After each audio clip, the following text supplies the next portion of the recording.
طيب.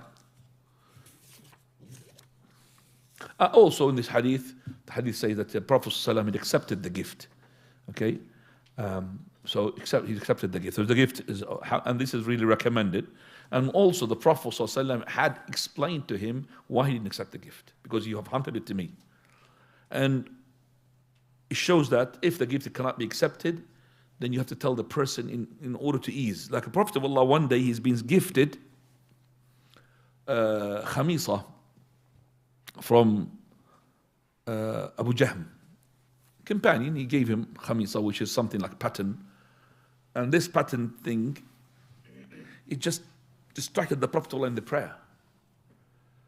Laha a'lam, it's got pattern. So he returned it back, and then he called for anbijaniya. Same thing, give me something, but it's got no patterns. So I'm not accepting it because I don't like you, Mr. Abu Jahm. No. Because it's going to distract me from my prayer.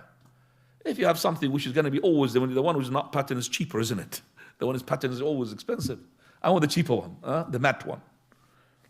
So that's as well to show us as well, when you not accepting a gift from somebody, please make sure that you make him. So some people, for example, when I'm in the prayer, atar. And some of this atar perfume makes me, sneeze. Okay, and makes me, irritates me, and makes me sneeze a lot. I'm smelling it right now when I'm saying it.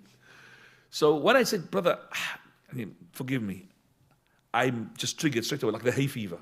So forgive me, I can't really have that particular perfume of yours. Even if I smell it on you, I will really sneeze. How about you're going to put it in my hand and I pray?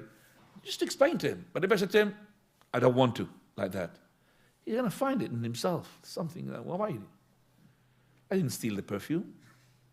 Why are you arrogant, you're not taking my perfume? So explain to him. Right, going to 6, what was that? 6-4, تفضل.